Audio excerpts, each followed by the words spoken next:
Okay, we are actually starting on live for or on time for once. Okay, so I'm going to style my hair. I'm going to sit down. I'm just going to turn this overhead light off. Okay, let's get going. So, why are you so high up?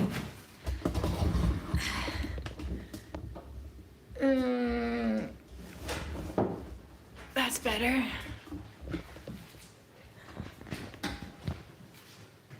That seems a little bit better.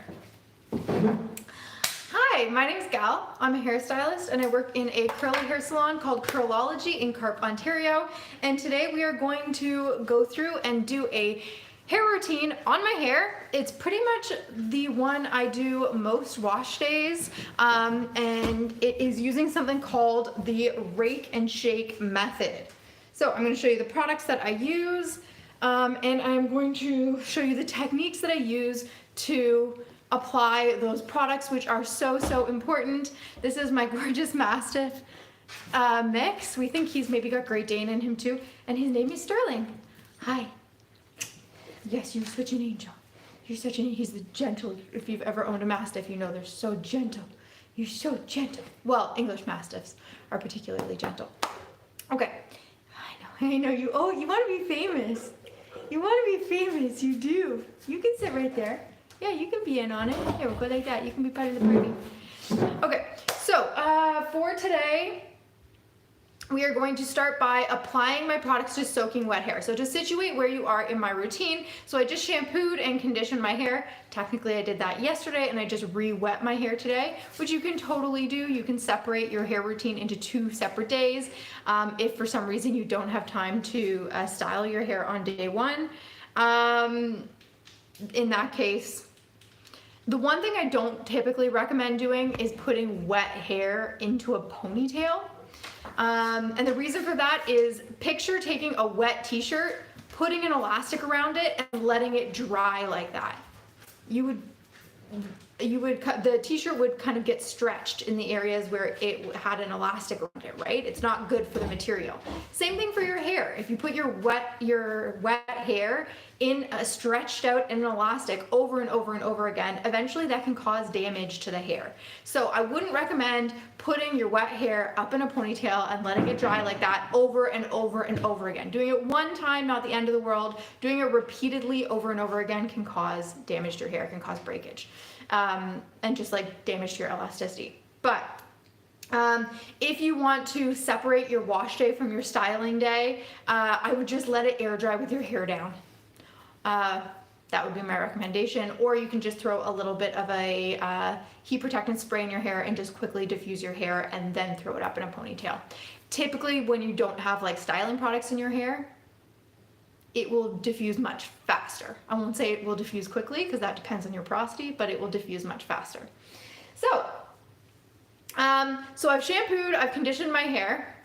In your case, when you are at home, I'm going to recommend that you put your styling products in your shower, right beside your shampoo and your conditioner. And as soon as you rinse out that conditioner, I want you to put in those leave-in styling products right away on soaking wet hair. Okay, and that is going to help you control frizz, and it is going to help you evenly distribute the product. If you apply your styling products to soaking wet hair, it is much easier to evenly distribute that product and control frizz and to help the hair more naturally clump.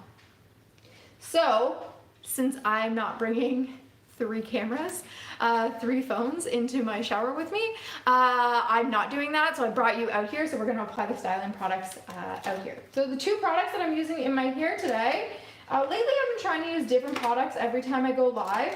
So a lot of people ask me what styling products I use, and the truth is I'm a hairstylist. I work in a curly hair salon. I really like to use different products all the time. Hi, Tony. Because I like to just experiment. I'm a product junkie. So the truth is, I don't know that I really have a tried and true for my own hair. I have certain products that I reach for a lot with my clients, but it's very customized depending on the hair that walks into the salon. Some of my favorites for my own hair right now include the Irish Sea Moss Gel by Lust Brands, the Diva Curl Ultra Defining Gel, AG Recoil, which is a curl cream, and I kind of typically blend together some sort of a curl cream with a gel on my own hair. The products that I'm using on my own hair today, if I can find it, is going to be the Love Your Curls All-in-One Wavy Formula, which I haven't used in a really long time. And the really long time, like 3.5 weeks. It feels like a long time. And the Rezo gel, which I've only used I think twice before, and the cap on it is broken, which is why it's in a Ziploc bag.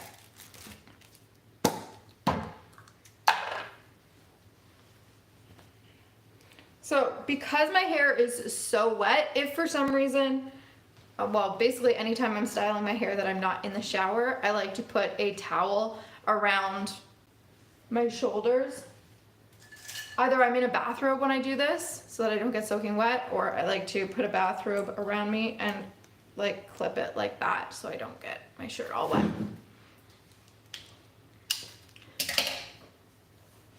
Okay, so I'm using my Infinity Mister bottle, which is such a lifesaver if you haven't invested in one of these. They are a great little stocking stuffer for any wavy, curly, kinky, coily girls that you know. And basically you just like pump this and it keeps a constant stream of water going. So anytime you see me using this throughout the live today, you'll notice that it's just water coming out. There's no product in here.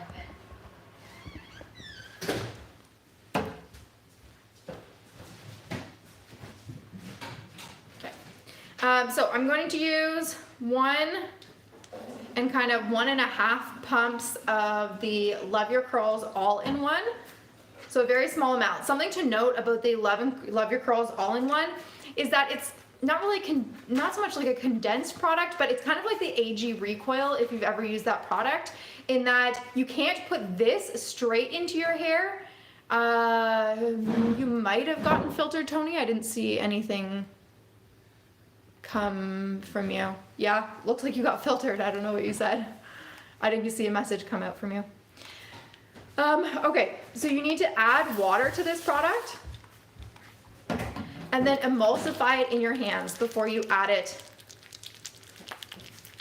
So that very small amount of product that I had in my hands turns into quite a bit if you rub it with a little bit of water in your hands. So if you can imagine, if you kind of just like did a 1-2 with no water and put it straight into your hair, it would be very, very concentrated in just like one part of your hair, and it would be hard to evenly distribute it. So very, very important with AG Recoil, with the Love Your Curls All-in-One, that you emulsify the product before you apply it, and that you apply it to soaking wet hair. And that will help to evenly distribute it.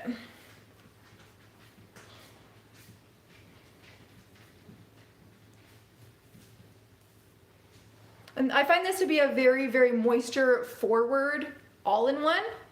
I really like it for medium thickness and coarser hair types because it's so moisturizing. It doesn't have any added protein to it. Which is good for hair that's not color treated, for natural hair, for medium and lower porosity hairs in particular.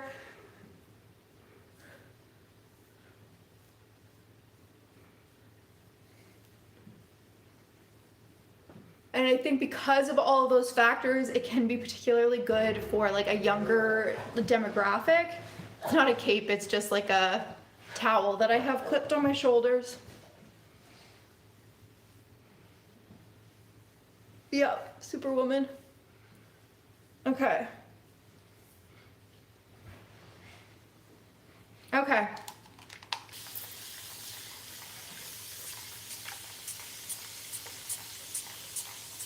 Okay, so because I didn't apply these products as soon as I rinsed out my conditioner, my hair is going to struggle a little bit more to hold on to that moisture. because your hair is always a little bit more wet as soon as you rinse out that conditioner. So you're gonna notice I keep adding water with my Infinity Mister because I want it to be very, very wet when I'm working with my my hair, and that's gonna help control frizz and make it much easier to work with. Okay?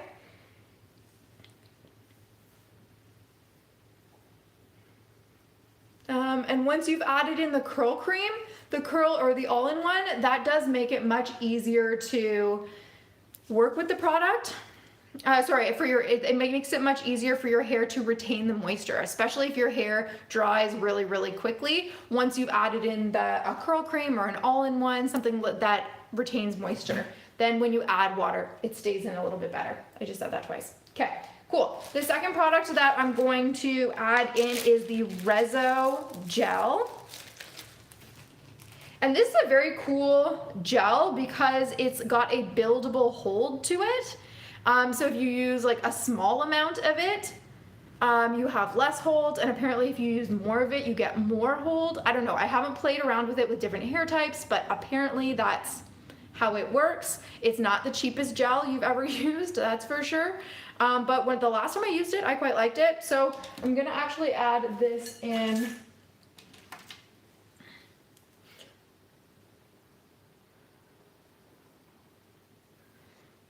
So if the hair that frames your face dries way faster than the rest, I mean, that could just be natural, but typically that's because the part that frames your face is like a little bit more damaged. Like maybe because you got highlights around your face, or you've been heat styling it more than the other parts, or just like maybe it's more damaged from being like pulled back in a bun or something like that. Like the porosity or like the ability of that part to absorb moisture is higher because our bangs tend to go through the most. That would be my guess. Okay, so I'm taking the Rezo Gel.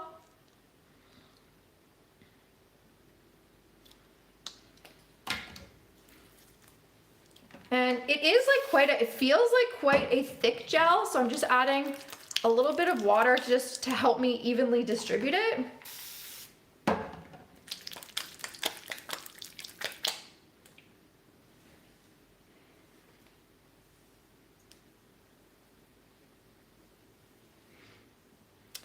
It could also be that you have a different strand thickness, like maybe it's more fine around your face or something like that, which would be just like more natural reasons that your porosity is different. So it might not be damage. It could also just be natural.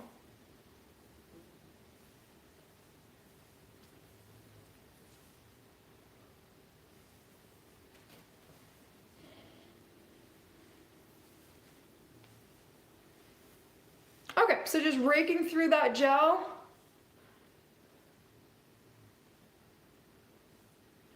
Oh yeah. If it's finer, then it's probably just that.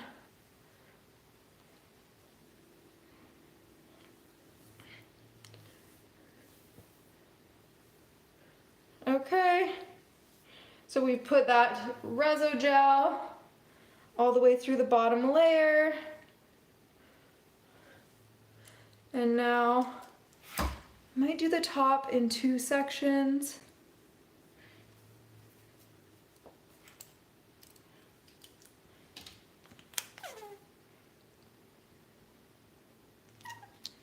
And again, this is quite a heavy gel, so I'm adding water in my hand just to make sure that I can evenly distribute it.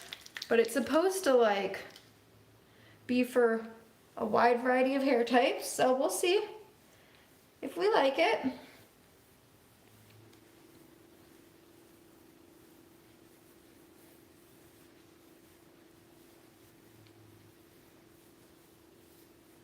Okay, and that felt like more than enough on that side. And I'm kind of feeling for like once I can feel the slip in the hair. And when I say slip, it's like my hand starts to slide through the hair really, really easily. And I can almost start to feel like not a sliminess, but like, yeah, like my hands start to like slide through really easily.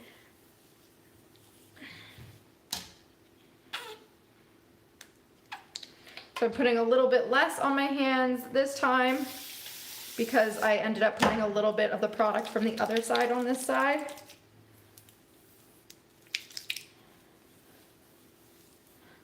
Now you can add, especially if your hair is a little bit lower density than mine, you can add product all over your hair at once. You don't have to add it in sections if you don't want to. Sometimes I don't. A lot of the times I don't actually. But today I decided to add it in sections. Making sure I apply it at the back here. And I'm getting it all the way through the front.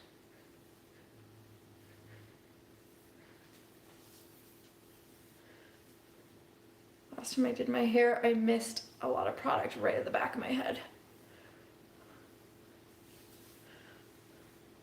Okay. Little squirrel. Okay, so we've added lots of product. Now I'm going to make sure that my hair is completely saturated, and we are going to go through the next step. So again, that would have been much faster if I had just applied the products immediately after rinsing out the conditioner, because my hair would have been a lot wetter. So it's easier to evenly distribute the product.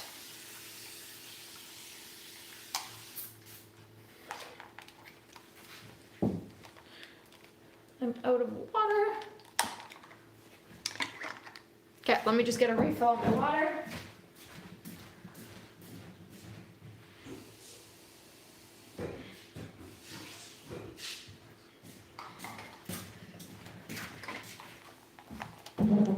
I'd say when I have clients come see me in the salon, the one thing, yes, I'm from Ontario, Canada.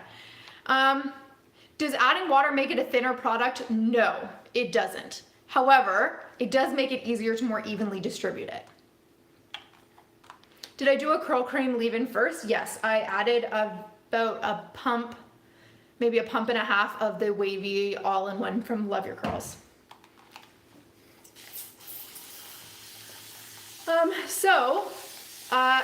Watering down a product will not change the ingredients. If it has heavy ingredients in it, it's a heavy product. The Rezo gel advertises itself. This is secondhand information. I learned this from another stylist, so I haven't actually educated myself on how they market it. But my understanding, correct me if I'm wrong, is that they market it as being a gel that can be used for a wide variety of different hair types. Correct me if I'm wrong on that. I don't know. I haven't actually educated myself firsthand on that. This tiny little sample size was gifted to me by another lovely stylist, Matt. I forget his last name. He's out of the East Coast of Canada. I have hair halfway down my back, similar thickness to you. How much less curl cream should I use? I prefer to pair the less curl cream with a gel, but I couldn't answer that for you because it depends on the thickness of your hair. It depends the thickness of your hair strands. It depends on the density of your hair. It depends on your curl pattern. It depends on how dry your hair is. I'd have to see your hair. For my hair, I used just a pump and a half of this because my hair is weighed down easily, and then I paired it with gel. But someone who has, hair that is a very strong curl pattern, and that's very thirsty, would use a lot more. So you're really just gonna have to kind of experiment with your own hair, but be mindful that something I was talking about with this product is you put it into your hand, you add water, and you rub it first. Because this product is kind of like a condensed product that needs to be emulsified in your hand before you apply it to your hair. So just be mindful of that, and your hair needs to be very, very wet when you apply it to your hair. Okay, so I'm gonna now go through and do a technique called the rake and shake method. I'm located in Ottawa, Canada, and I work at a salon called Curlology. It is a curly hair salon, and you are welcome to send me a DM if you're interested in booking.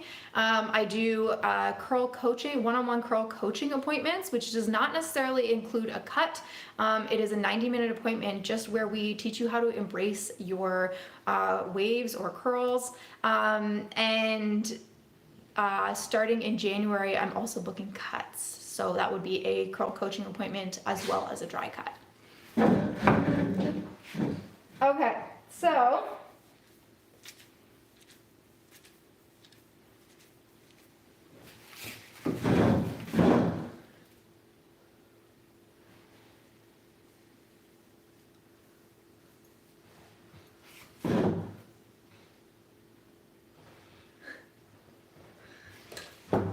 can't wait for you to need 3C models. Stay tuned, I will at some point.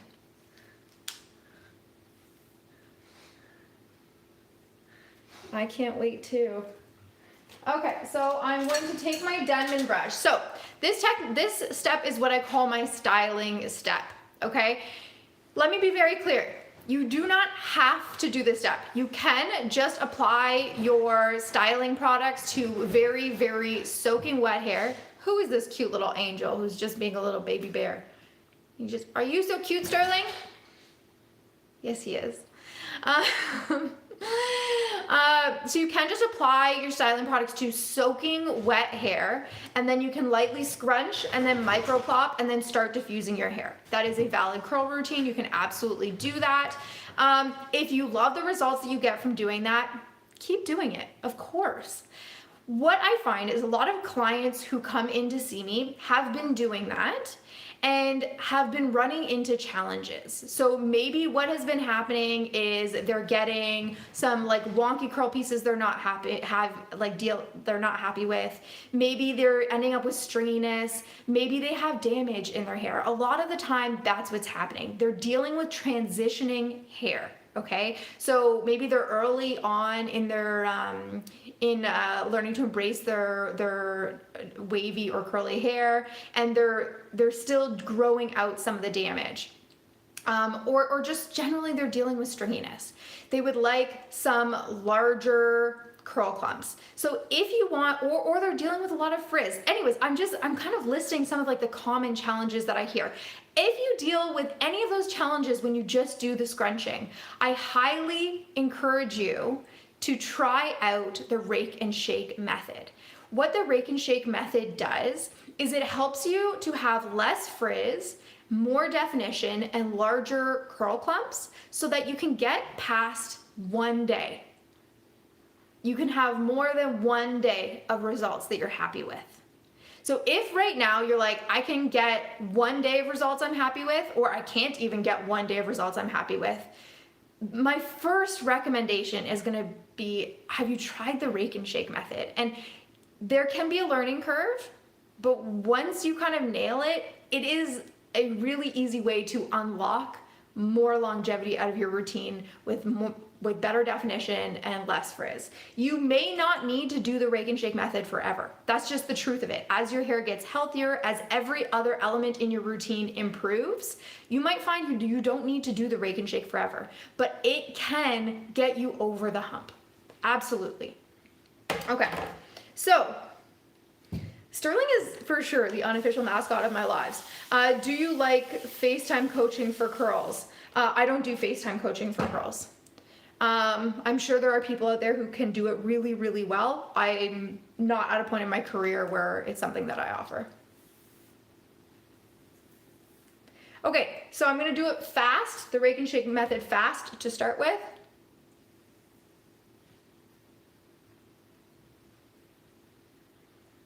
And it's just like that, we move to the next section. Okay, so I'm brushing to smooth the frizz, okay? I'm creating 3 sections with my hair, with my fingers, and then I'm doing a skipping rope section. Okay, moving to the next section. So the products that we use in the salon include Inner Sense, Diva Curl, Living Proof. Those are the main curl products that we use. We also use Amika. Not so much their curl products, but some of their shampoos and deep conditioners and like heat protectant and stuff like that.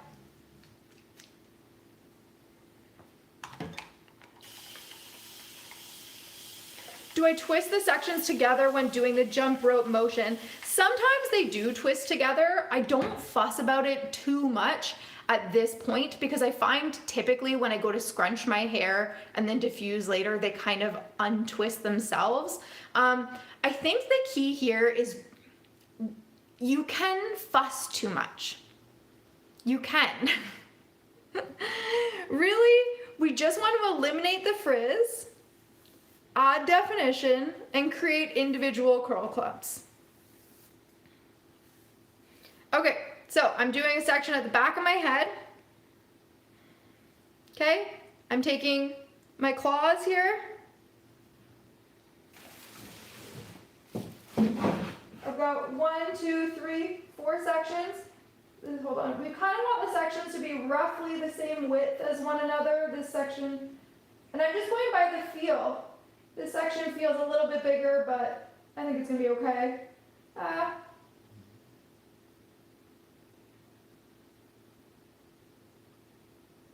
That feels a little bit better. Okay, so I'm gonna start pulling through with my fingers.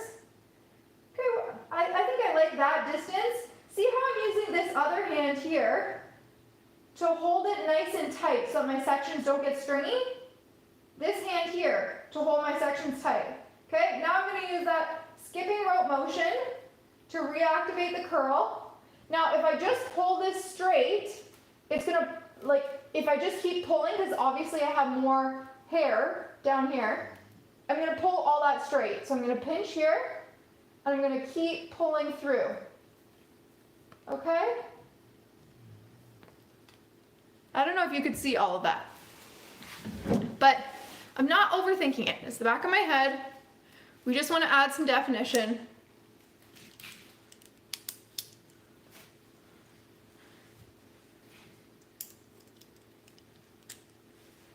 I don't know if you guys could see that at all, but, and yes, I like to do kind of this on the shoulder here. One sec, I feel like YouTube can't see it at all, so we're gonna give them a little bit of a better view.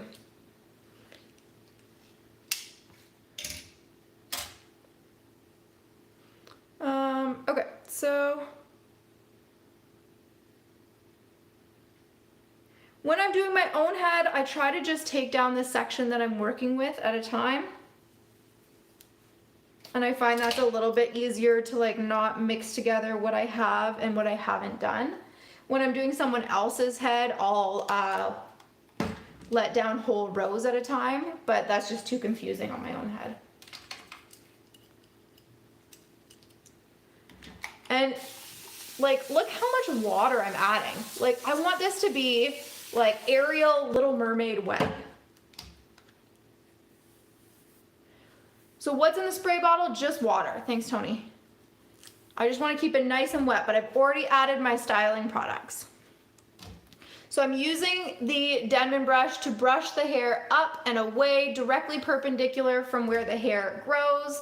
Then I am taking my fingers and I'm putting them in to create sections that are all roughly the same size as one another to create the individual curl clumps, okay? Then I want these sections to be like nice and like not stringy, so I'm using the hand underneath to hold them nice and tight. If I don't use this hand underneath, the sections can kind of separate vertically and get stringy, okay? Yes, this live will be saved on Instagram. And I save all my past lives too, okay? Then I'm gonna do, notice how it's my wrist, not my whole arm that's doing the skipping rope motion, and that's the shake. So one mistake I see some people doing with the shake is they go like this. Okay, do you see how that gets a little stringy? If I do that, it's gonna get stringy, okay?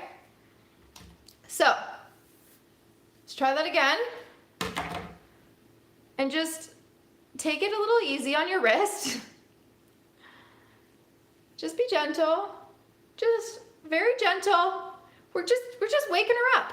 We're just waking those curls up. Gentle on your wrist. And see, I pinched and I pulled down, gentle on the wrist. Just wake them up. Just wake them up. Waking those curls up. And then I'm just slowly getting down to the end.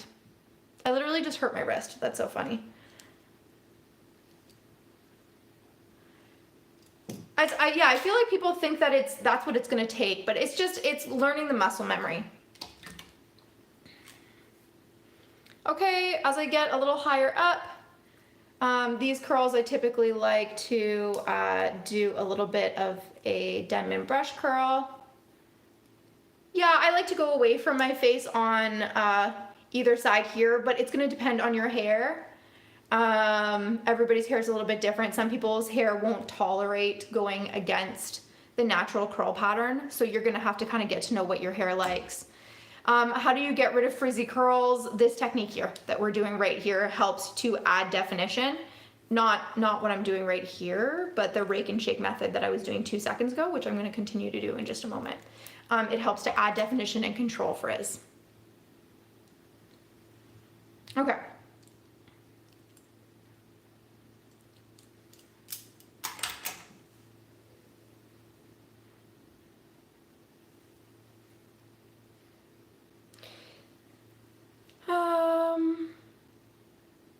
So when I'm not on a live, I can rake and shake my whole head, and I have like a medium density of hair in about 10 to 15, I would say my head probably 15 minutes. But then I only do that about once, maybe twice a week. And I can if I do this, I can get away with not refreshing my hair for like 3 or 4 days. And when I say not refreshing my hair, like I might use a smoothing cream to control some frizz, but I'm not re-wetting my hair for like 3 or 4 days. And I work in a salon, so that's saying something. My hair needs to look pretty on point. So there's the point behind doing something like this is to get longevity. So you're spending an extra 10 or 15 minutes on your routine on day 1 to get a lot of longevity out of your hairstyle. So you're absolutely not doing something like this every single day.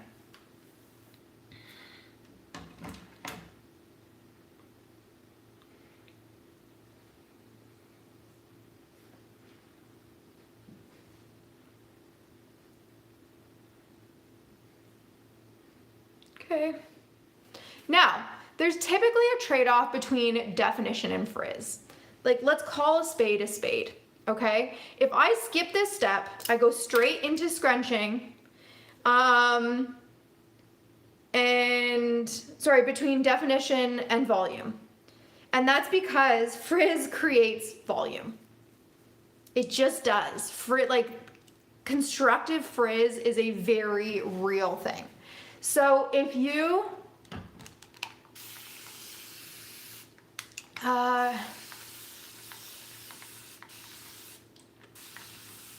so the products I already put in my hair is I put about 1.5 pumps of the Love Your Curls All-in-One Wavy formula. And then I put some of the Rezo gel in my hair, which has thermal heat protectant in it.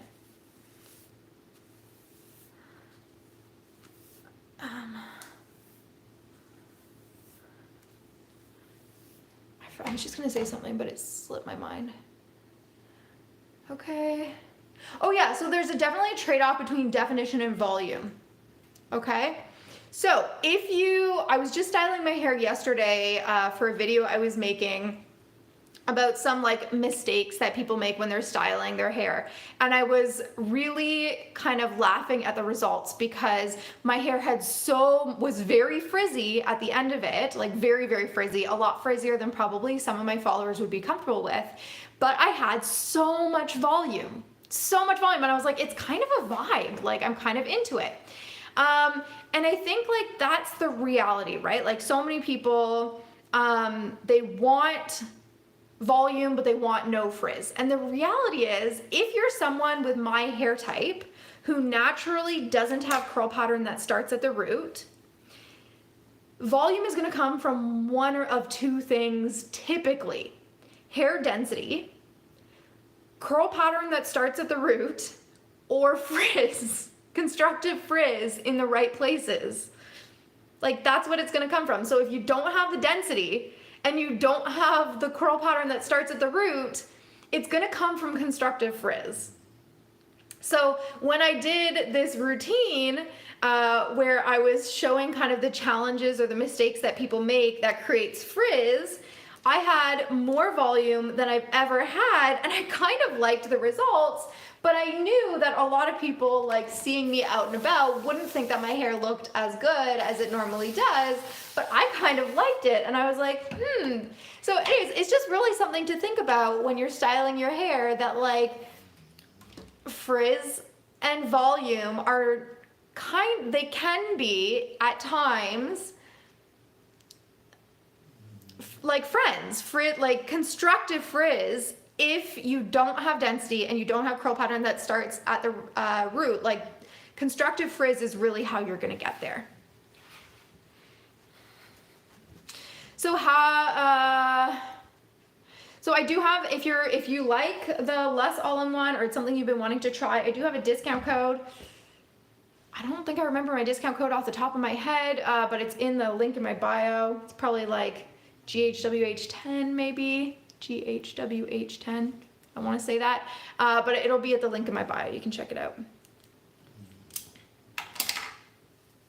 So you can use things like, how is less, the less all-in-ones for wavy hair, I would just say like there's products out there that I would recommend over the all-in-ones for fine hair.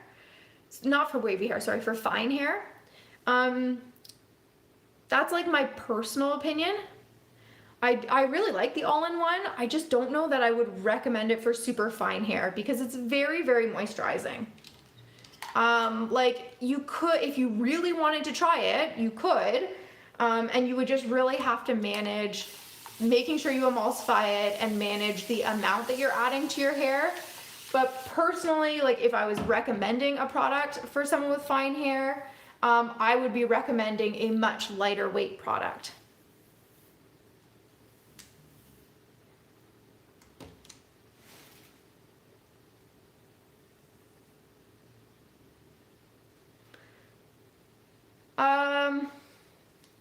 So recommendations for shampoo and conditioner for fine hair. It depends what the challenges are that you're having. Like in general, Living Proof has some really nice shampoos for fine hair. Depending on like how fine and what your challenges are. Like they have 2 shampoos and conditioners that are nice. Yeah, so I was gonna say they have the full one, but that's like for very fine, low density hair, or even just like the Perfect Hair Day is lightweight, kind of like a weightless, but still moisturizing. So it kind of depends what your needs are. But Living Proof is like a nice option, I would say.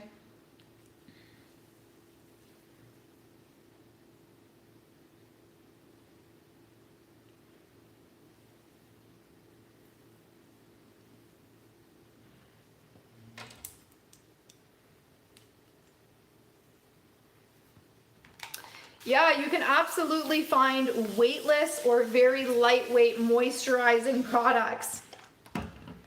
But you need to be very, like they can be harder to find.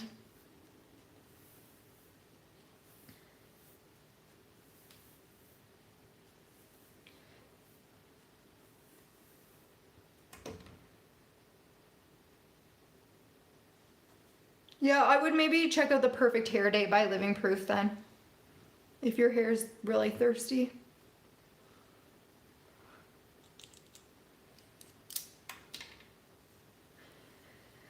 Okay guys, I think today what I might do is style all of my hair fully back. I feel like I haven't done that in a really long time.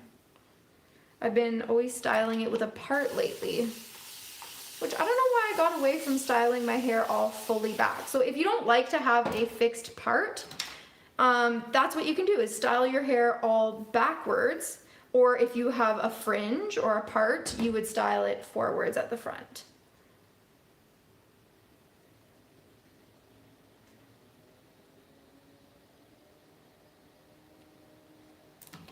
Just gonna take this. So once I actually get to this area here, I do like to do just a couple of brush curls. I feel like it adds just really that like polished, like perfect spiral look to my hair that gives me really consistent results. Why am I brushing out the curl and then trying to get it back? It's a really good question. So I like to do this technique. It's called, so by the way, my name is Gal. I'm a hairstylist. I work in a curly hair salon, so I work with curly and wavy hair all day. This has been a technique that helps me get the most longevity out of my personal hair. So I've tried a lot of different routines to find out what works best for me personally, and also what works best for my clients to get longevity out of their hair. So the routine that I'm doing, like up until now that you've been watching me do, is called the rake and shake method. Okay, so what we're basically doing is trying to create larger curl clumps so that we can get more longevity out of the hairstyle without it getting like stringy and frizzy by day 2. That's basically what we're doing. But if you brush through to smooth the frizz and create those larger curl clumps with my curl pattern, because it's a looser curl pattern, as you mentioned, I need to give it a little shake to revive the curl pattern. But basically I'm brushing it through to smooth the wet frizz and and then I'm kind of raking with my hand to create larger curl clumps so that it's not frizzy. But it's a really good question. It's certainly not the only way to style hair, and we were actually having a conversation earlier about how there's definitely a trade-off between volume and definition and frizz. Like, if I wanted to get more volume, this maybe wouldn't be the routine that I would do.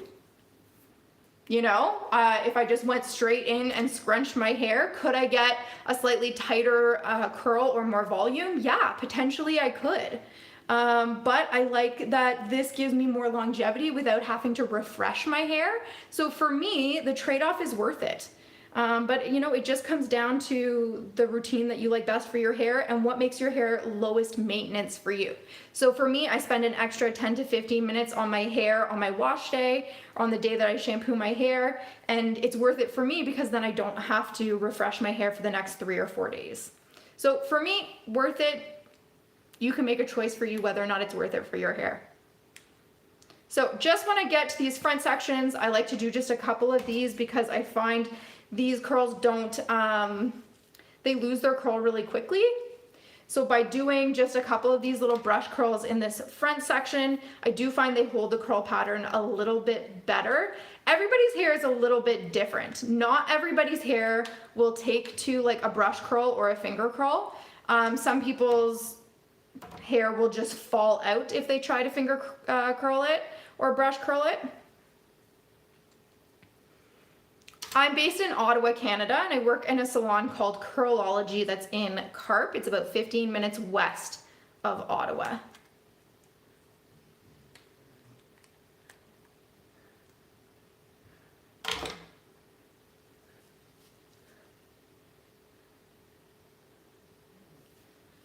So we were going to style it all back, and then I kind of got sidetracked with my regular routine.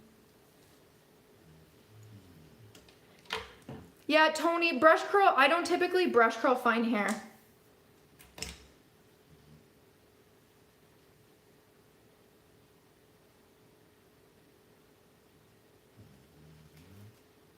I mean, there could be exceptions to that, but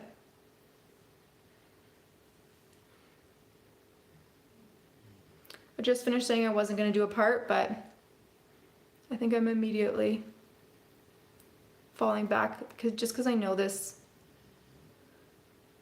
I have a cow's lick right here, and I know it's going to drive me nuts. What kind of cut should I ask for? My hair is similar to yours. I love this question. I get asked this question a lot. I never ever think you should ask for a cut with your words. I think that you should go onto Pinterest, in my humble opinion, and I think that you should find pictures of people that you think have a similar curl pattern to yours, and type in like loose wavy curly cut, or you know, low density curly cut, or like type in stuff like that with the word curly cut, and try to find pictures of cuts that you like. and show those pictures to your stylist, because pictures are going to be much easier for your stylist to interpret, because one stylist's version of a wolf cut is going to be different than another stylist's version of a wolf cut.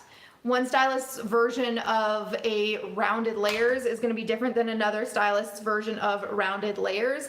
And also, you might think you know what you're asking for, but you might not realize that the way it's going to be interpreted on your hair is going to look different, because maybe you don't have the density to support it, or maybe because the density you have will make that look different. And when you show pictures to your stylist of what you're imagining, your stylist is going to be able to say, okay, well, I want you to know that your hair type is very different than the person in this picture. So I can absolutely do this haircut, but let me show you a picture of something that's more similar to how it's going to turn out on your hair. And that is going to really help you manage expectations, or at least maybe they won't show you a picture, but they'll just kind of talk you through what to expect out of the haircut. So pictures are going to get you a lot closer to understanding what to expect out of your cut, rather than asking for something specific. Now, I can tell you, as far as cuts, what's very on trend right now, everybody is going short. Oh my gosh, everybody is getting a curly bob with bangs. Everyone is getting a curly bob with a wavy or curly fringe right now. It is like a straight across kind of wispy fringe right now. It is very, very in. It is so cute. It is so low maintenance, other than the fringe, which a fringe can be a little bit higher maintenance, but it is so much easier to refresh shorter hair. I'm loving it for the fall, loving it for toque season. Kind of hitting just around shoulder length, or some people are even going shorter. That is definitely the cut of the season. Mains by Mel has started a tidal wave, although I'm sure she didn't start it, but some people who don't want to do bangs are also doing it kind of the way I did it, which is more like a side fringe. But yeah, it's like very much like the Kato cut look, if you know what I'm talking about.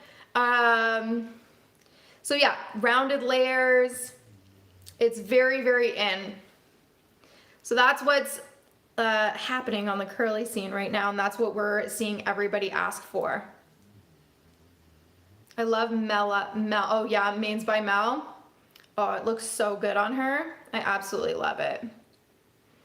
And I'm laughing. Everyone comes in and shows us a picture of Mel's hair.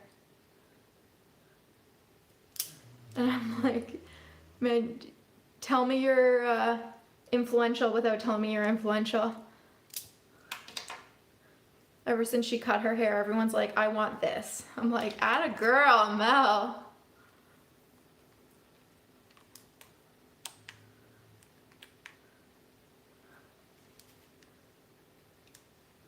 Yeah, good for her.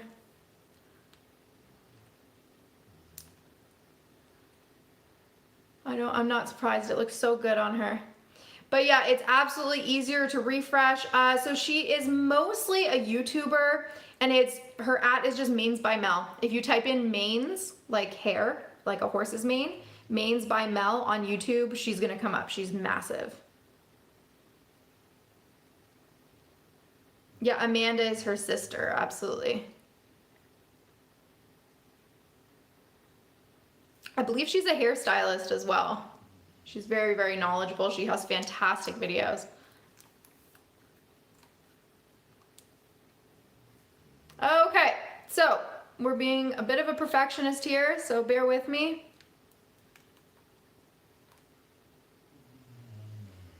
I always kind of zone out while I'm talking to you guys and forget that I'm taking way too long to do my hair.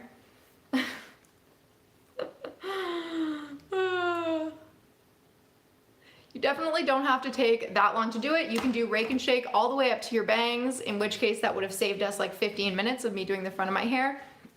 Okay, so once you have done all of that, you can take off your Wonder Woman cape. I typically recommend using a t-shirt for this. What I have here is a microfiber towel, but you can use paper towel, you can use a t-shirt, anything like that. And now you are going to microplop your hair, okay? This helps encourage the curl, if that's something that you're trying to do. And it also helps to remove the excess water. So, when you flip your hair forward, do not use your fingers to rake your hands through the back of your hair. You're going to create a ton of stringiness. Just use the momentum to flip your hair forward. And now I'm going to use my hands to very gently scrunch that product into my hair. And now I'm going to use my microfiber towel.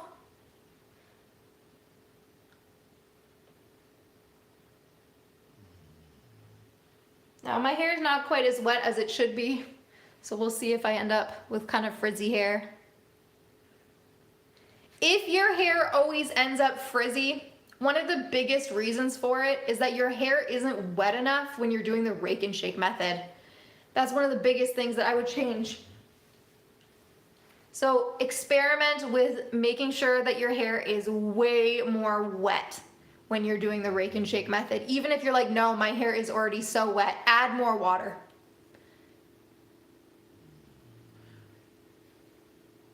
Especially if you have silver in your hair.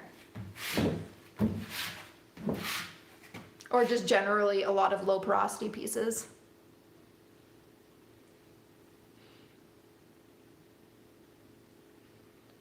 No, there's no such thing as too wet.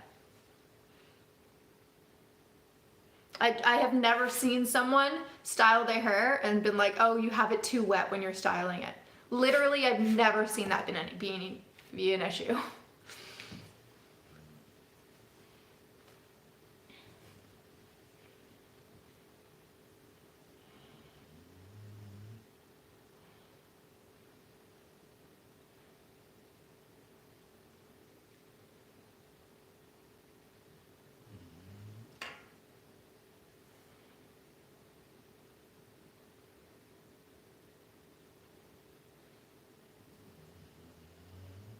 Okay. I think we're gonna go straight in now and start diffusing.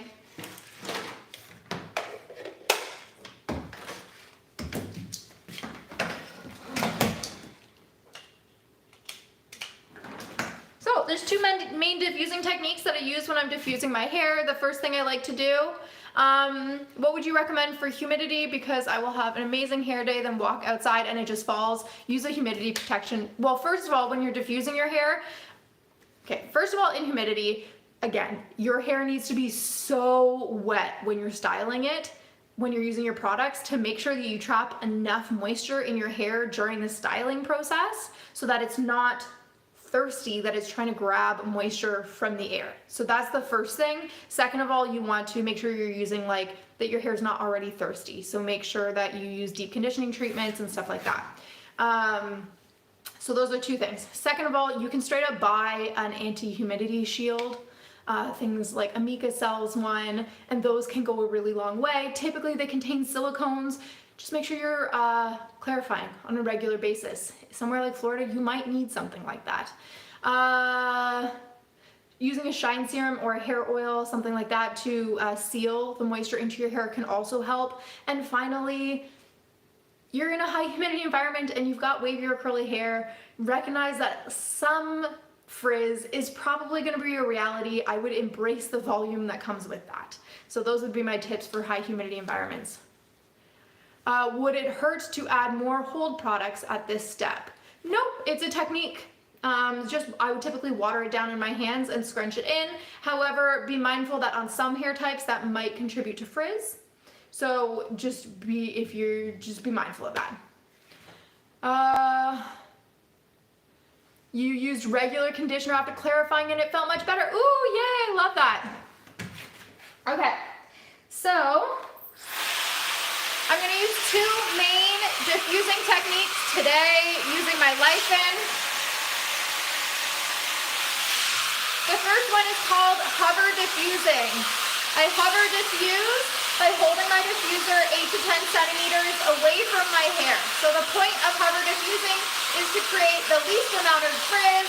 It basically mimics a fast air dry, kind of similar to like what happens when you sit under a hood dryer at a salon. The nice thing about hover diffusing though, instead of air drying, is A, it happens faster, and B, you can do it upside down, which can help your hair to not be as flat against your scalp. Now, the reason diffusing can be superior to air drying for certain hair types, in general, especially for my wavies, is that when your hair is wet, it is extremely prone to getting frizzy every time it moves or is touched. It's very, very fragile, okay? So, we just need to be mindful of that. So, when I like to start by hover diffusing, especially with hair that is particularly prone to frizz, and that's also why I use a gel. The gel is going to create a cast on the hair. So if you don't know what a cast is like that stiffness or that crunchiness that you get on the hair before the hair is 100% dry. And that cast is going to start to protect the hair from frizz during the drying process. So by hover diffusing, it's going to allow the cast to start to set on my hair. If I go straight in and start pixie diffusing, like cupping the hair, that cast is never going to set because I'm going to break the cast, that stiffness, before it has a chance to set. So, if you're air drying, often you're touching and moving your hair so much in relation to the speed at which the hair is drying that your cast probably won't set properly, and as a result, it doesn't get that proper protection from frizz and it ends up getting frizzier.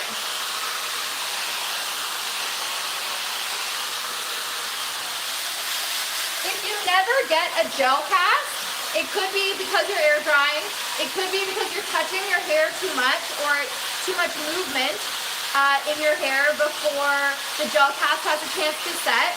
It could be your diffusing technique. It could be that you're not using enough gel. It could be the type of gel that you're using. It could be a lot of reasons.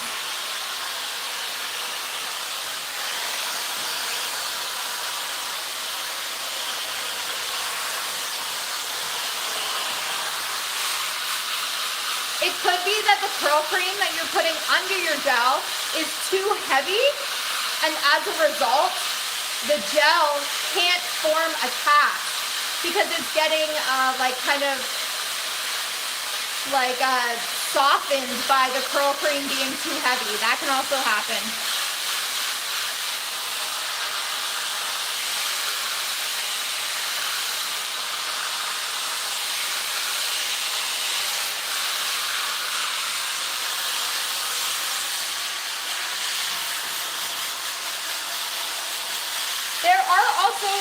Let me be very clear.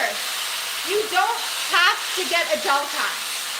If you're not unhappy with the amount of frizz that you have in your hair, if you're like, oh, my hair's not too frizzy, I'm happy with how it's turning out, don't worry about getting a gel cast. The gel cast is not strictly necessary. It's not like something you have to check off. The gel cast is something that can be helpful to achieve if you're getting too much frizz. Okay. So now I'm going to turn on my heat cycling setting on my Lyphin where it automatically cycles between cold and hot. And I'm going to switch to pixie diffusing. Now, pixie diffusing, I cup the hair and I hold positions for like 15 to 20 seconds.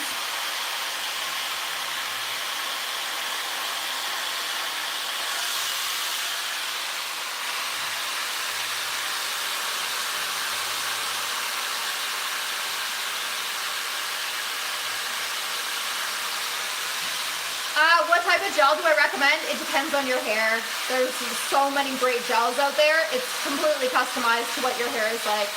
I don't typically recommend specific gels on my lives because it's so dependent on a person's hair.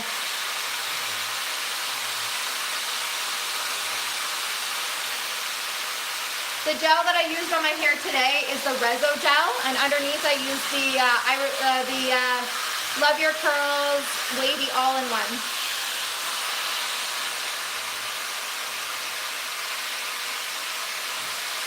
So when I'm pixie diffusing my hair now, I was just starting to get a little bit of a stiffness, not a crunchiness, nothing hard, but I could just feel like a little bit of stiffness around the outside of my spirals. So now I'm cupping my hair and I'm kind of holding each position for maybe like 10-15 seconds. Now, how many times do you wash your hair in a week? I do twice.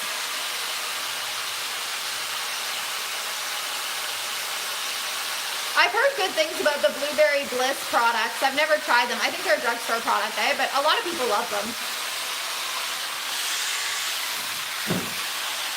Are they in Canada too? Do I sleep with a bonnet? Yes.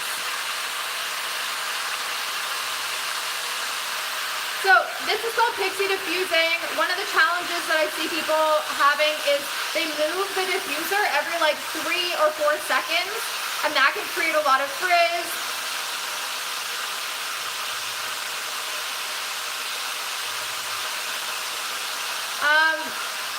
I have this on the heat cycling mode, so it automatically cycles between a cold air setting and a hot air setting.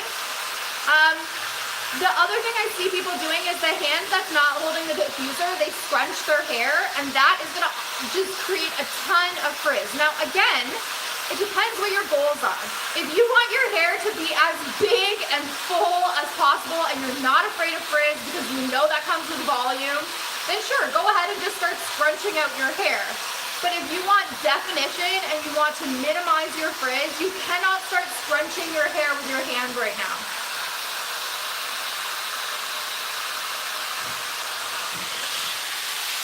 So, if when you're diffusing your hair like this, the ends start separating, one, make sure that you've added enough gel to the ends of your hair. That would be my first tip. Second of all, I would hover diffuse a little bit longer. Third of all, I would hold your positions a little bit longer. Like don't move the diffuser quite as much. And I would maybe hover diffuse and dry your roots a little bit longer. Your roots are probably taking longer to dry maybe than your ends are. So make sure you hover diffuse your roots for a little bit longer before you start pixie diffusing.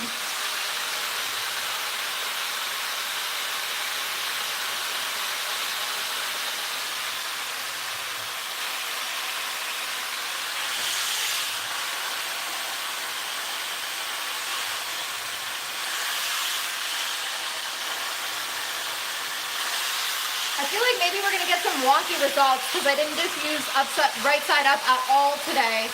So I really wanted to go for a lot of volume, so things might look a little wonky when we get right side up.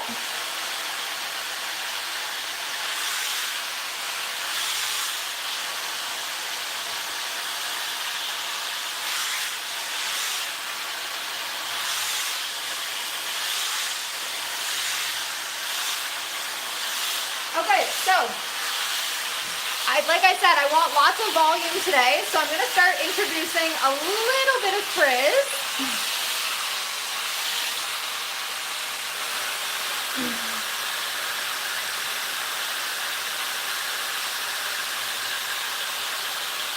Do I apply your hair products while your hair is upside down? No. I mean, if I'm in the shower, I do. Is it harder to diffuse longer hair? Yeah, it takes longer. Hi, Kenzie.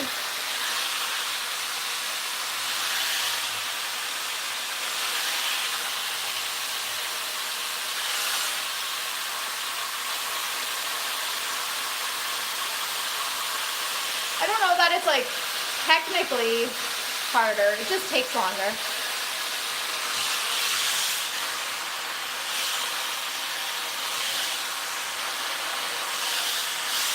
Okay, so we're almost dry now. Oh, we're doing pretty good time-wise. less than an hour into this routine.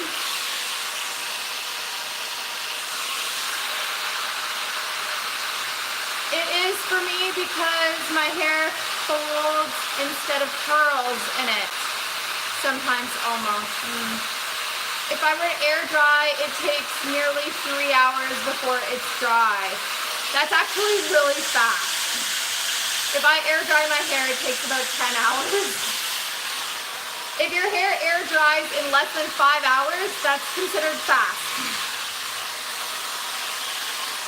Do you have a lot of layers in my hair? Yes.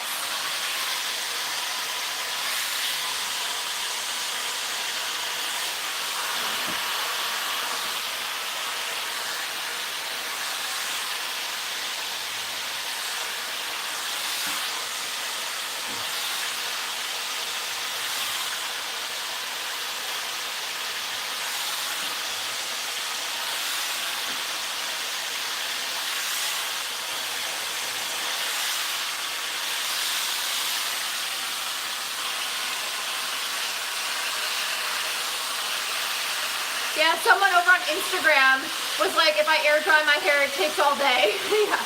One time I went to hair school and I was like, I'm gonna try to air dry my hair today. And I went in the morning, I was like, I'm gonna let it air dry. And I came home from hair school and my hair was still wet. And I'm like, okay, I won't do that again.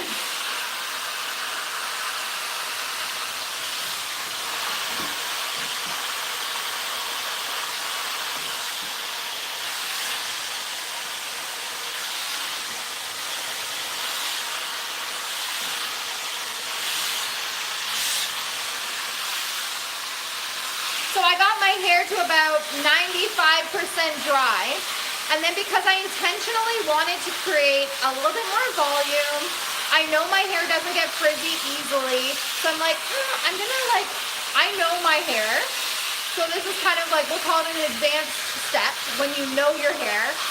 I'm gonna try breaking the cast now and continuing to diffuse to create more volume. So that's what I did. We're gonna experiment with it.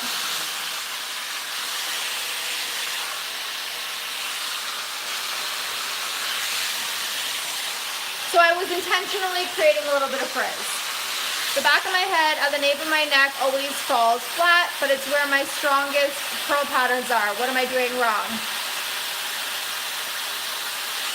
When you're diffusing, are you never diffusing backwards like this?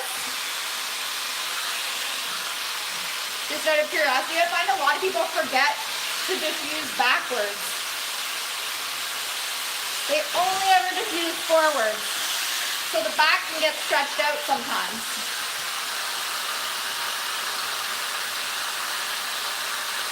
Yeah, Kayla, you have high porosity hair if your hair is air drying in 3 hours.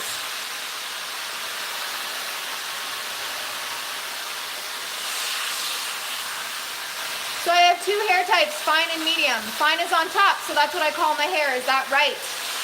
No, you probably have fine and medium. But you might need to pick products that cater to the fine hair. Because if the top is getting weighed down, you're gonna lose all your volume.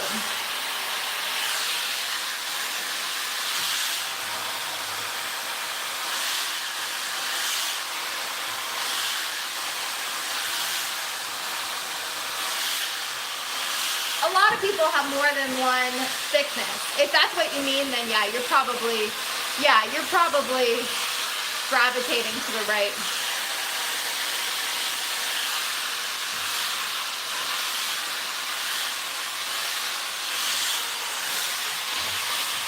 So do you see how I'm moving my diffuser a lot today, guys? So I'm doing this intentionally. I'm intentionally going for creating a little bit more frizz than I usually do, but I've only been moving the diffuser this much for the last little bit of my diffusing.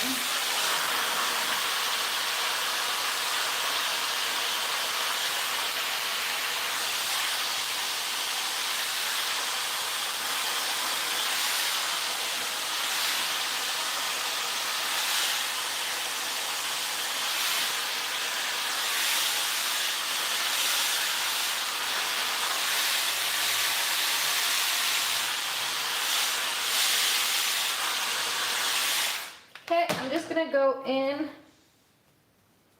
and make sure everything's 100% dry. Not quite.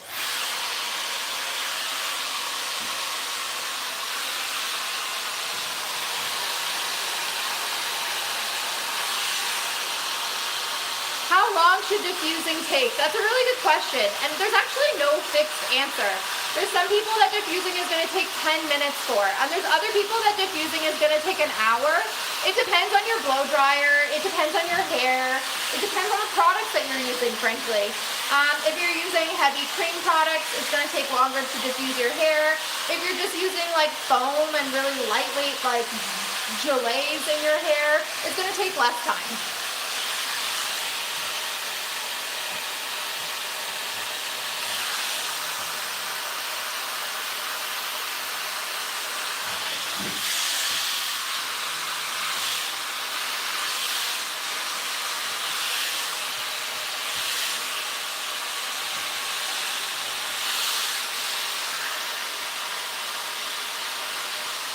What's my favorite part of my hair routine?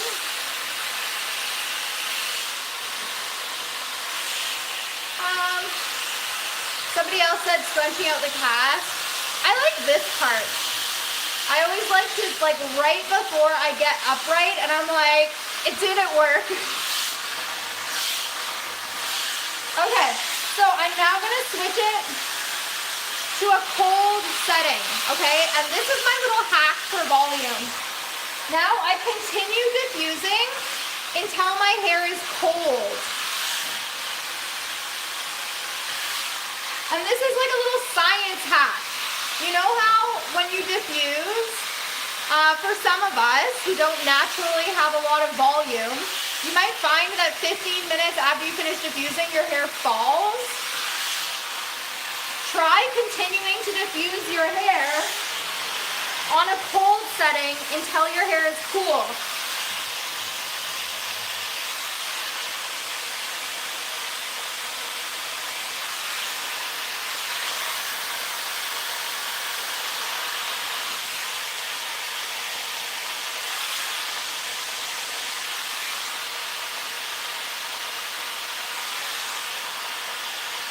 I really like the lichen because their cold setting is quite cold. And also, it's not a button you have to press, it just like stays on cold.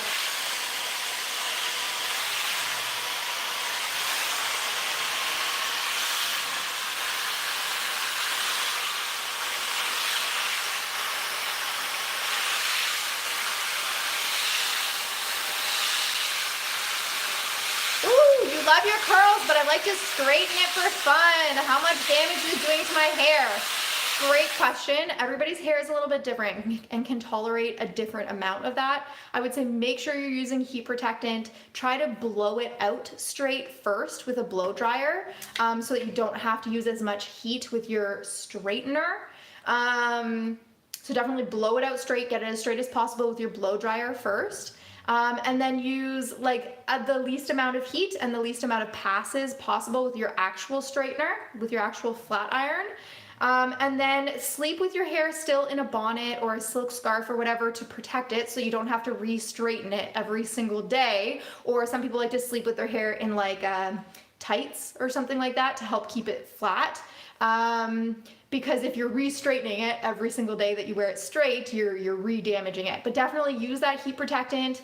And I'm never going to tell someone they're not allowed to flat iron their hair. This is your hair. Yeah, that's what I would say. Do it safely.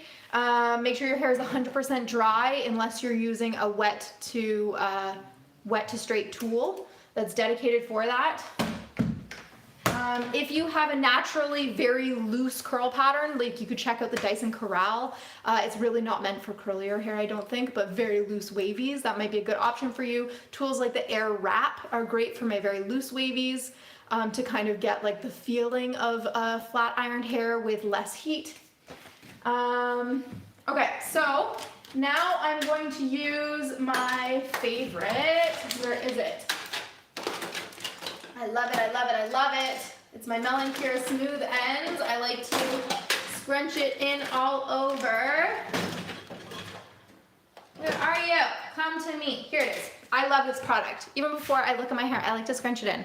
So it just kind of, I use it instead of a hair oil or a shine serum because I find it weighs my hair down a little bit less. I just use a tiny little bit of it. It's actually like a split end mender, but it's called Smooth Ends by Mela and Kira, a Canadian company. I use a little bit of it on my hands, and I just scrunch it all over my hair as if I was breaking the cast. And I just find it helps me to like break everything up a little bit more in a way that doesn't create any frizz and actually sometimes smooths a little bit of frizz. And for some reason, I feel like it gives me more longevity out of the style. I feel like I've got some big old curl clumps in there. I don't know, I just love it.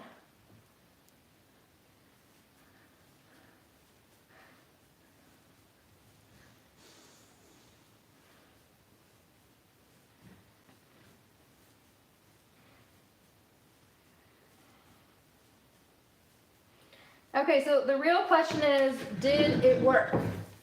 Did the hair look good? Now, because my hair tends to fall a little bit after I finish diffusing, sometimes I like to put in a couple of little root clips.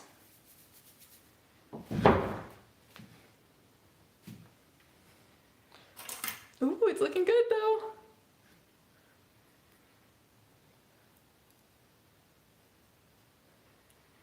I used Smooth Ends to break the cast.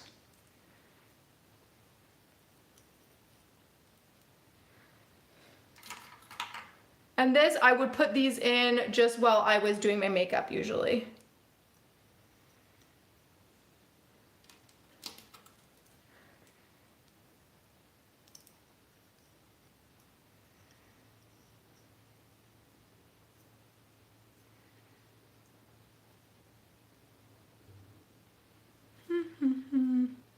Just right in here. So a lot of people use the root clips during, like, while their hair is still wet. On my hair, kind of weird, but I like to use it when my hair is dry after I finish diffusing to prevent the like come down after you finish diffusing your hair. I know it's kind of weird.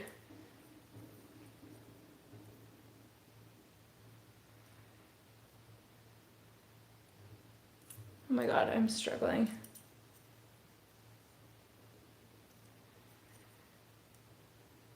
There we go.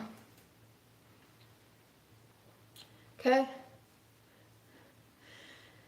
So it's looking pretty good. We're just gonna leave those in for 5 minutes, and then I'm going to put in the last product, which is going to be my volumizing texture spray.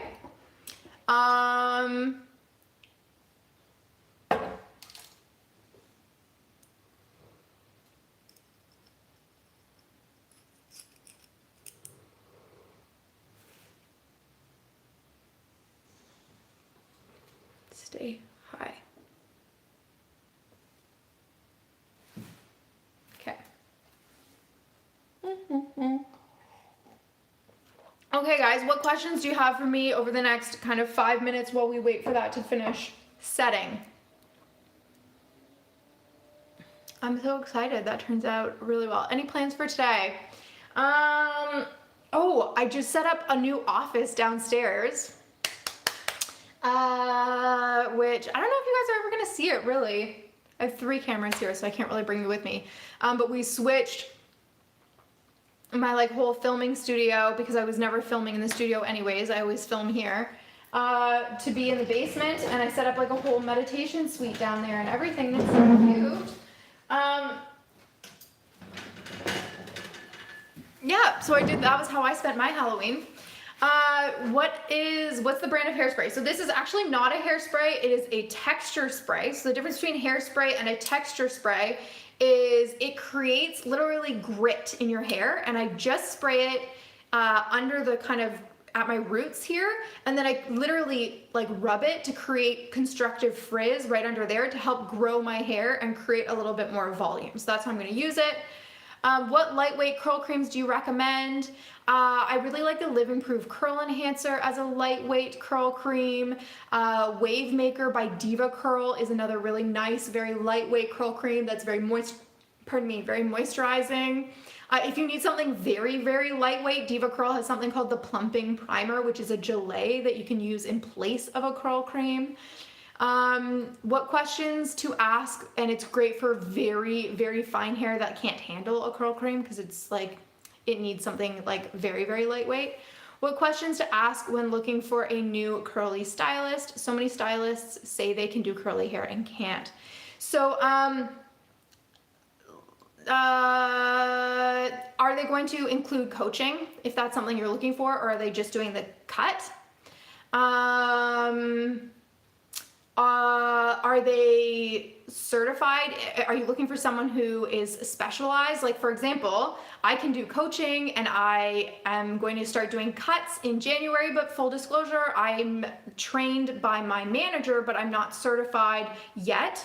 I will be because I'm a new stylist. So I'm not Diva certified or Rezo or Kato certified. And I'm very honest with that, with you guys about that. And when I am certified in those things, I will let you guys know. I'm a new stylist, so I haven't had the opportunity to get those certifications yet. So if that's something you guys are looking for, you want to ask those things. But definitely a big one to ask is, are they going to offer you coaching with that appointment? So when my clients come to see me for their first time appointment, they're going to receive curl coaching with that appointment. And not all stylists are going to offer that coaching. Sometimes they just offer you the cut. How are they going to style your hair? That's a really big question. Some people are looking to get something like the rake and shake, or you know, some sort of like real definition styling. And some stylists, their mantra around curls is about a lot more like natural or low maintenance, which is, there is a wonderful philosophy, but you want to make sure that your philosophy around curls is aligned with your stylist. So if their plan is to apply products, scrunch your hair, and immediately diffuse, and that's not around what your expectation is for what you're paying for, it's important that you be aligned around those things. Yeah, definitely take a look at their portfolio. And that should really answer a lot of your questions. You don't necessarily need to ask all of these questions. A lot of like what you need to know is probably going to be answered on their website, I would say, and through their Instagram. Yeah. I read about the primer and it says for medium hair. Still okay for under gel on fine hair. Yeah, absolutely. I use it all the time on fine hair. My hair is coarse, wavy, and frizzy. I feel like it never looks good. Oh, that's so frustrating. If it's coarse, wavy, and frizzy, make sure you're using enough water when you're styling it. That would be my biggest tip, especially for coarse hair. I find it tends to need a lot, like more water than you think when you're styling it. Really good questions, guys.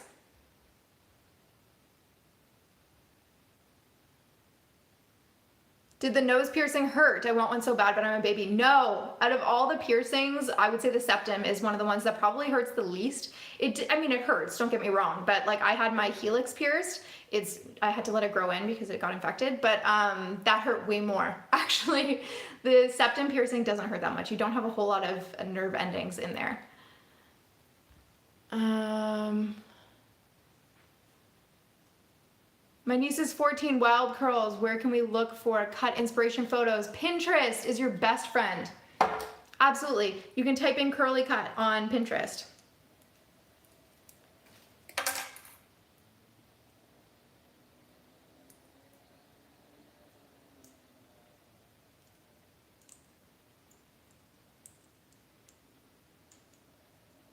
I can get my hair to look similar to this, not as good, but then it falls after day one. I'm sure your hair is absolutely beautiful. So some of that can come down to the products that you're using, and a lot of that can come down to the techniques that you're using. So I always say a good refresh starts with a good routine on day one. So a lot of what I talk about with the rake and shake method comes down to like, you might be able to get techniques that results that look really similar to what you're getting from the rake and shake without doing the rake and shake. But can you get it to stay looking good on day two without the rake and shake? And that's always where the rake and shake comes in. okay? With the rake and shake method, I find for a lot of hair types, of course, no technique is universally going to work for everybody, but with a lot of hair types, the rake and shake helps you get more longevity because it's creating those larger curl clumps, and as adding a little bit more definition. So that would be, I would say, make sure you're using enough water, make sure you're using good quality products that are giving you the longevity, and that the products are not too heavy or too light for your hair. Make sure you're using enough product, and diffusing can really help you get more longevity too, because it tends to lock in a little bit less frizz if you're using good technique.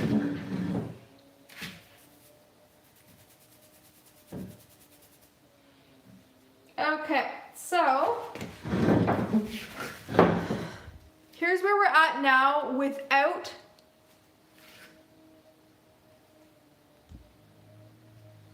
adding anything else. Actually, I don't even think I'm going to add anything else. I'm pretty happy with that. I think I'm happy for today. If I wanted more volume, it's amazing, just adding those clips and letting it settle for a little bit. But if in an hour or whatever, I felt like it settled a little bit and I wanted to add a little bit more volume, I would spray a little bit of texture spray right under there, and I would kind of do that like shaking motion to create a little bit more frizz, and it would grow from there. I work in the salon tomorrow, so if when I work in the salon, I find during my refresh, I want to help it grow and have a little bit more volume, I might, sometimes in day 2, I find my hair is looking a little flat. Maybe I will add this as part of my refresh. I find I typically only have to add this product once and it stays in my hair every day during my refresh. I just have to shake my hair. The product is still there. Okay, well, I hope that helps, guys. Look okay on day 1, but I only get that one day. Never looks good after that. I honestly think not being able to nail the refresh is one of the biggest reasons that clients like give up on taking care of their wavy or curly hair. Not being able to figure out that refresh, because if you feel like you have to fully restyle your hair every single day, it's just too time consuming, right? It's taking up too much of your day. So yeah, I have lots of videos on this. I absolutely don't do a full wet refresh every single day. Typically in the morning, I will use creams on my hair to smooth frizz. If I'm not working in the salon, a lot of the time I will just shake my hair out and go. Like I won't do it because I'm a lot more tolerant of a little bit of frizz in my hair when I'm not working in the salon.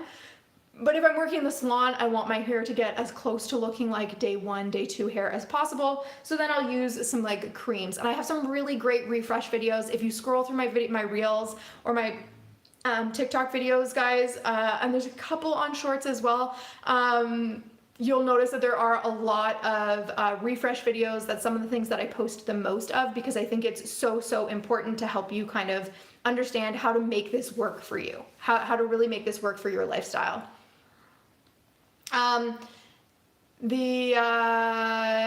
So for some people, you want to ask yourself, if you're struggling, feeling like you have to re-wet your hair every day. Now, keep in mind, there are some people who need to add moisture to their hair every day, but what you need to ask yourself is, what is the challenge that I'm having with my hair? Straight up, get a pen and paper and say, when I wake up in the morning and I look at my hair, what is the challenge that I'm addressing? Why am I not just going out in the world with my hair like this? And I'll just list a couple of possible challenges you might be having. Am I lacking volume? Are my curl clumps no longer clumping? They're now looking stringy. Is my hair looking heavy and greasy? Okay. Is my hair looking fluffy? Is it looking too frizzy? Is it like, what is the, am I having loss of curl pattern? What is the challenge that I'm having? And once you know what the challenge is that you're having, 2 things. 1, we can go back to your wash day and say, is there something we can tweak in your wash day so you won't have that problem by day 2? That's the first thing we want to do, is we want to fix it on your wash day if possible. Now, if we tweak your wash day and tweak your wash day and tweak your wash day, and we still can't fix that issue, either on your wash day or with your sleep protection, because those are the first places that we want to try and fix it. If we're, ideally, we don't want to be fixing it on your day 2, okay? But it might turn out that just for your hair type, you're gonna have to do something on day 2, and that's okay. Then we wanna make sure we're only fixing the problems that you have. Some people think that, well, I'm refreshing my hair on day 2, I need to go out and buy a curl refreshing spray. That is how you refresh your hair. Not necessarily. A curl refreshing spray fixes a very specific set of problems. But if your hair is looking heavy and greasy on day 2, it's not going to fix that problem. So you need to really understand what are the challenges that I'm having and make sure that the product that you're buying to refresh your hair is fixing the challenges that you're having. And also make sure that you've made an effort to fix it by tweaking your wash day routine and your sleep protection routine first and foremost, so that we've done everything we can to simplify your refresh.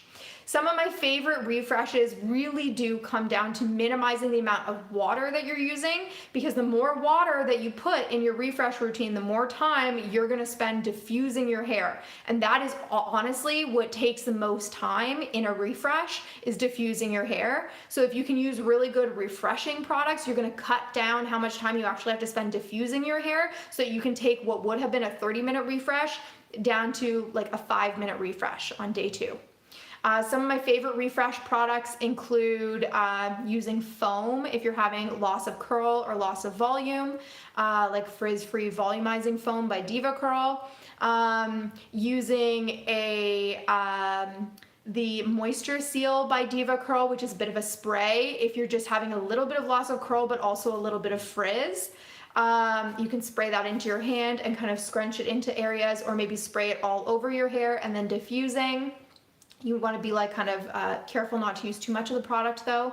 So those are 2 good products. Some other products that I really love include on my hair, I really like to pair together this one and this one, which I have at least a couple of videos of using these 2 products together, which is the Mela and Kira Smooth Ends married with the Wedad Gel Cream.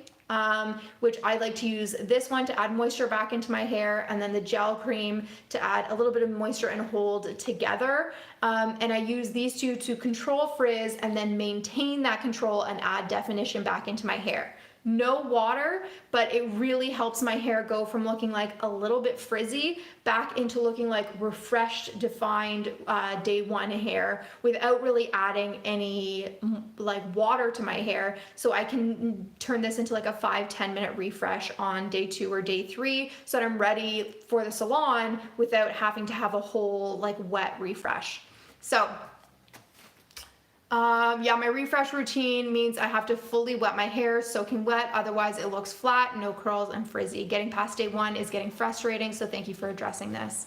Yeah, I know it can be very, very frustrating, and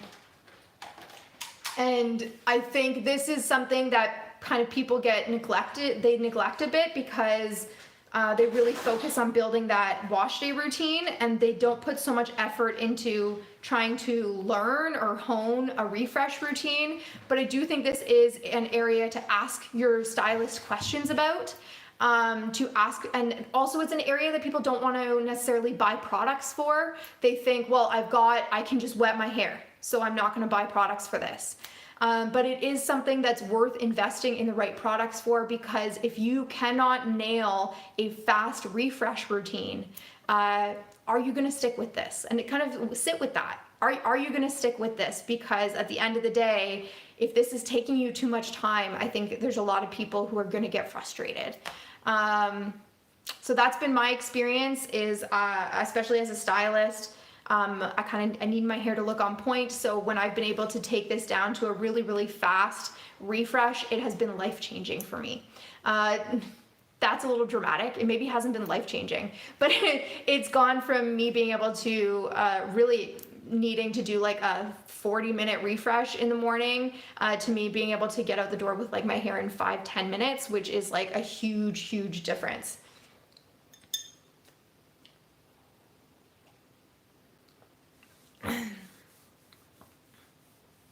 Okay, awesome questions today, guys. Thank you so much for that engagement. I'm super happy with how my hair turned out. I didn't want to shake out the volume today because really I'm like kind of doing my hair for tomorrow because I'm in the salon tomorrow. So I'm going to add the volumizing texture spray just under the roots here tomorrow. But yeah, I'm super happy with how that turned out. Oh, man, I love the cut that Marilyn gave me. Should I go shorter? I might even go a little bit shorter. Should I do bangs? Oh, there's so much work though. Okay, I will see you next Tuesday. Also, I'm thinking of maybe switching my lives to Sunday afternoons. We'll see about that. But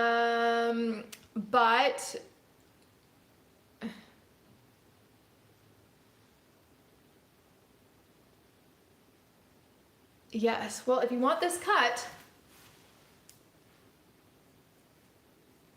take a pic, screenshots. Actually, I think there's lots of pictures on my page. You like Sundays? Sunday afternoons? Or actually, no, I think I was thinking Mondays. But my husband told me that people wouldn't be able to do Mondays. Is everybody just so busy on Mondays? What do we think? He was like, no, everybody's too busy on Mondays for a live. I was kind of thinking like maybe same time on Mondays. I wish. Okay, so no one's objecting too strongly.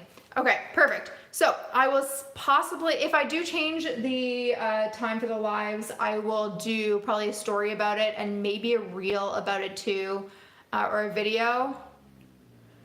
So I'll let you guys know. But otherwise, thanks again for joining, and I will see you next week. Okay, bye-bye.